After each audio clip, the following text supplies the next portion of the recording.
Hello everyone, welcome back to my channel Ordinary Data Scientist where we talk about data science. So दोस्तों, अगर आपने मेरा previous videos देखा होगा हमने बहुत सारे जो इम्पोर्टेंट फंक्शंस थे उनके बारे में डिटेल में सीखा। कुछ फंक्शंस को हमने यूज़ करना सीखा, उसके लाइव एग्जांपल्स देखे। Again I am saying that कि जो इम्पॉर्टेंट फंक्शंस की लिस्ट है वो मोर और लेस यहाँ पे मैंने दिखा रखा है, but we have to find a new function based on our need. ऐसा नहीं कि मैं अगर आपको बताऊँ कि ये 15-20 अगर फंक्शन आप याद रखोगे तो you can do everything in the world. No, that's never gonna happen. So इसलिए अगर आप देखोगे तो फंक्शन में there are so many function, almost thousands of function, ठीक है। लेकिन किस फंक्शन का यूज़ हमें कहाँ करना है ये चीज़ हमें पता रहना चाहिए और फिर हम उसको गूगल करके देख सकते हैं। फॉर एग्जाम्पल स्क्वायर रूट है, हो सकता है हमें कभी कभी स्क्वायर रूट निकालना पड़े। So even I don't know कि स्क्वायर रूट बोल के एक फंक्शन है, आई कैन गूगल इट कि how to do square root in Excel and it will show me the function also कि okay there is an inbuilt function, ठीक है। तो इस तरह से आप फंक्शंस को अगर याद नहीं रख पा रहे हो तो गूगल करो, गूगल करके आप देख सकते हो, okay.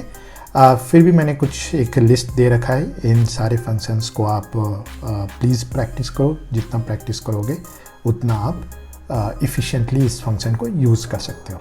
Now let's quickly go through some other जो ऑप्शन है आपके एक्सेल में। हमने फार्मूला तक देख लिया था, बट कुछ हमने पेज लेआउट में स्किप किया, फिर थोड़ा व्यू, डेवलपर मोड, ये सारा देख लेते हैं नेक्स्ट प्रॉब्ली 10 to 15 मिनट्स में, okay. Page layout. So page layout में क्या आपके पास थीम है। So let's say you are creating a dashboard, जहाँ पे डैशबोर्ड में आपने एक थीम फॉलो करना है कि आपके जो फॉन्ट साइज हैं वो इस टाइप के होने चाहिए, जो टेक्स्ट शेप है वो इस टाइप से होना चाहिए। तो you can apply a theme. Let's से अभी जैसे मैं अगर लिखूँ यहाँ पे, let's say I am writing sample text, you see the font size by default is Calibri, okay.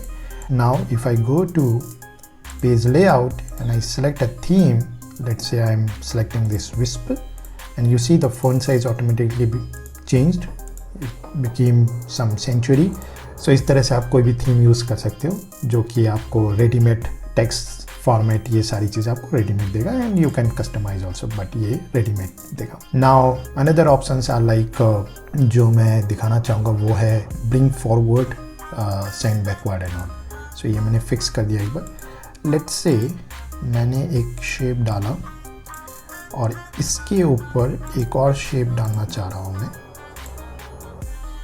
जिसका कलर होगा let's say black, okay. And यहाँ पे मैंने लिखा ये फॉरवर्ड है and the previous one is backward, right.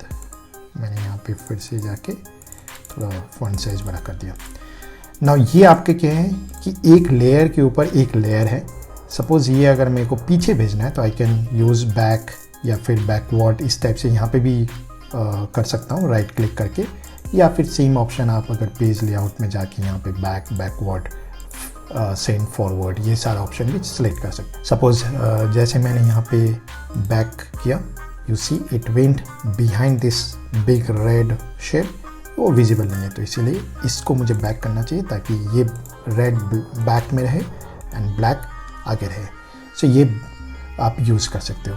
Now align function हम ऐसे पावर पॉइंट में ज़्यादा यूज़ करते हैं, यहाँ पे उतना यूज़ नहीं करते हैं। For example let's say I have multiple इस टाइप के मेरे पास 4-5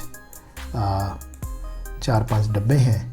now you see that all these are not probably looking good, कोई यहाँ है कोई वहाँ है, मतलब इधर उधर है बॉक्सेस, राइट।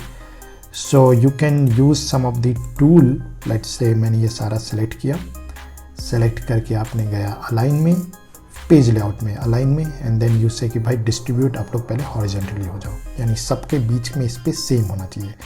देन आप डिस्ट्रीब्यूट वर्टिकली हो जाओ कि आप सेंटर में होने चाहिए, या फिर आप बोलोगे नहीं भाई सब टॉप अलाइन हो जाओ, all the boxes starts at the same location, you see. So इस तरह से हम अलाइन का यूज़ करेंगे। सो ये आपके अलाइन फंक्शन है। सिमिलरली और कुछ फंक्शन है यहाँ पे आप एक्सप्लोर कर सकते हो। जो नेक्स्ट फंक्शन है वो है आपका व्यू। सो ये मैं एक बार व्यू फंक्शन दिखा देता हूँ। Let's say I am on this Excel, let me make an example for you. Let's say इस टाइप के मल्टीपल आपकी एक्सेल है, बहुत बड़ी एक्सेल है, राइट। तो ये आपके हेडर्स हैं and then these are the values. Now if you scroll down to see, let's say कि ओके मैं स्क्रॉल डाउन किया and then I come and read about this person, Eric के बारे में, जो कि नॉर्थ में है, but I don't know north column का मतलब क्या है, बी में क्या था, राइट, सी में है, ट्रेनिंग है, but I don't know C का क्या मतलब है, because I am not able to read the header, is it a building, is it a status, और आई डोंट नो, ठीक है, फुल टाइमर है, I don't know what is this date about, is it a hiring date, firing date, या क्या है, ये क्या है पता नहीं। So the best way to solve this situation is through fixing the रोज और कॉलम्स।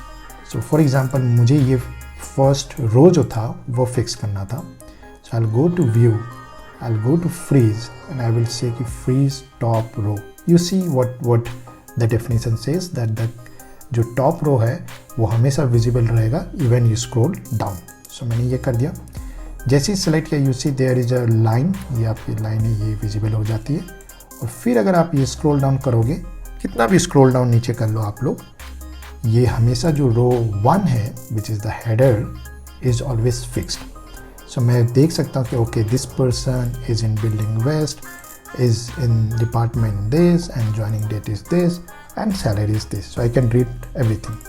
सिमिलरली आप कभी कॉलम फिक्स करना है, लेट्स से कि नहीं मुझे ये कॉलम फिक्स करना था, तो आई से कि अनफ्रीज, इंस्टेड ऑफ ये freeze the first column and then I can scroll right and you see A column is always visible, right. Similarly आप बोलोगे नहीं मुझे ये पर्टिकुलर सेल फिक्स करना था B2, so in that case unfreeze करो and B2 को आप यहाँ पे फ्रीज पैन कर दो। सो नाउ यू सी, अगर आप राइट जाओगे सो आपका A फिक्स्ड है, और अगर आप बॉटम जाओगे तो आप रो भी फिक्स्ड है। सो इस तरह से आप अगर मल्टीपल फिक्स करना है कि आपको रो भी फिक्स करना है, कॉलम भी फिक्स करना है, सो जैसे कि मुझे first row and first column fix करना था, so I will select this particular cell. I'll highlight it again and just make sure if you want to fix the first row and the first column, you have to select this particular, the first cell, and then go to freeze, and then you can do the freeze cells. The next thing that we will see is data validation. Okay, so data validation का example दूंगा. Let's say you have a field name and then let's say you have another field higher studies. So अगर आप ये option देखोगे तो higher studies can be कि master, bachelor या school, ये तीन ही टाइप के हायर स्टडीज़ हो सकते हैं, नेम कुछ भी हो सकते हैं, राइट। सो यहाँ पे अगर किसी ने आया कि okay my name is Rakesh और किसी ने लिख दिया 10th पास, कोई आके लिख रहा है कि 11th pass, 12th pass, but you don't want the user to put anything randomly, you want कि नहीं भाई इसमें जो है मैं जो बताऊंगा उसी में से यूज़र को सिलेक्ट करना पड़ेगा, ठीक है। सो उसके लिए क्या किया मैंने कि मास्टर्स, बैचलर्स एंड स्कूल या नो एजुकेशन, ये तीन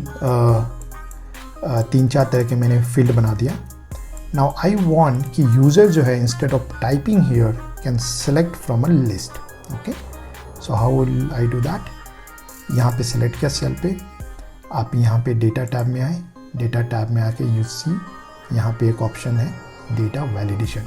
again I am using probably 2019 Excel I think, but अगर आपके पास कोई दूसरा वर्जन है तो आप ये ऑप्शन कहीं इधर मिलेगा कहीं पर, but this is the data validation option that we want. Okay, now data validation किया और यहाँ पे देखो अभी क्या बाय डिफ़ॉल्ट यहाँ पे जब सेलेक्ट किया it can take any value.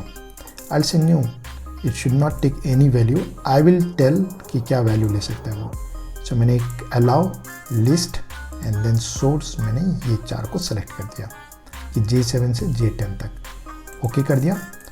Now you see it will give a drop down like this. So if user want to say कि 10 pass, it won't take that, user must take one option from here. Let's say आपको ये phone number देना था, right. अब phone number देने के लिए you should have condition, it can not be like anything, right, कि आपने गलती से कुछ डाल दिया कि भाई 999 इस टाइप की चीज़ें या फिर XXX कुछ भी चीज़ें नहीं। Phone number should be 10 digit India के हिसाब से, एंड ये न्यूमेरिक होना चाहिए। उसके लिए हम क्या करेंगे, एक डेटा वैलिडेशन हम डालेंगे। सो डेटा वैलिडेशन के लिए again I select this E11, I go to data and go to data validation. यहाँ पे एनी वैल्यू है, अभी मैं कस्टम बनाऊंगा। और कस्टम बनाने के बाद मैं 2 कंडीशन अभी अप्लाई करता हूँ कि वो 10 डिजिट का होना चाहिए और एक नंबर होना चाहिए, ठीक है। सो दोनों स्टेटमेंट सही है कि वो 10 डिजिट का भी होना चाहिए और एक नंबर भी होना चाहिए। That's why I will use and function. Previous video में हमने एंड और का एग्जांपल देखा था। अगर नहीं आपने वो वीडियो देखा है तो प्लीज़ एक बार जाके फिर से देखिए, लिंक डिस्क्रिप्शन में मिल जाएगा, वेर यू कैन अंडरस्टैंड कि कहाँ एंड लगाना है, कहाँ और लगाना है। अभी हम इस केस में एंड लगाएंगे। सो पहला जो चेक करेंगे वो देखेंगे कि जो E11 सेल है वो एक नंबर है क्या। So is number E11, it will give you either true और फॉल्स। फिर हम देखेंगे जो लेंथ है E11 का वो 10 है क्या।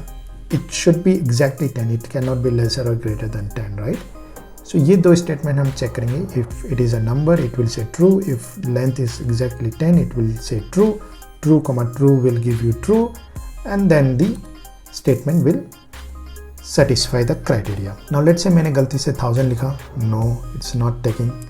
Similarly मैं अगर any random number I am giving which is like a 10 digit, it will take. एक भी digit मैं अगर delete कर दूंगा it will give me error. So that's how either you can use inbuilt data validation, जैसे कि यहाँ पे inbuilt data validation वो करने के लिए, या फिर आप खुद से भी फॉर्मूला लिख के कर सकते हो डेटा वैलिडेशन। ओके, नाउ यहीं पर हम एक और चीज़ देख लेते हैं, ज्योग्राफी डेटा क्या होता है। लेट्स से मैंने एक एग्जांपल दिया था कि न्यू दिल्ली एंड चेन्नई है। Now New Delhi, Chennai, these are geography information, right, geographic information.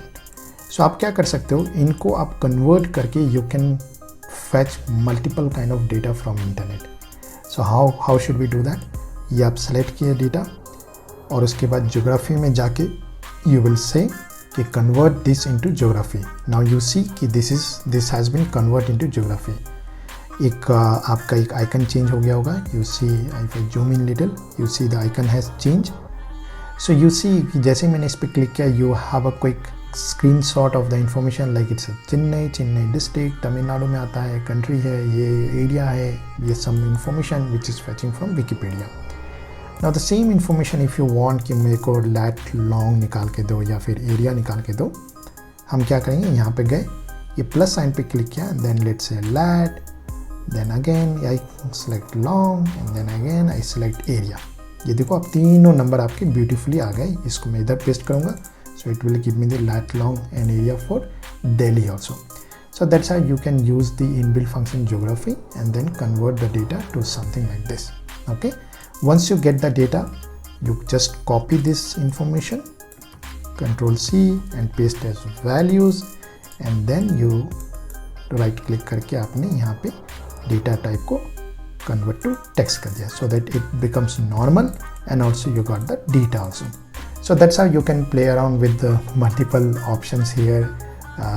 जैसे जैसे हमें ज़रूरत पड़ेगी मैं ये सारा कुछ सिखाते जाऊँगा, लेकिन ये सारी चीज़ें कभी कभी हम यूज़ करते हैं। I'll take a pause here and I'll see you in the next video. Thank you.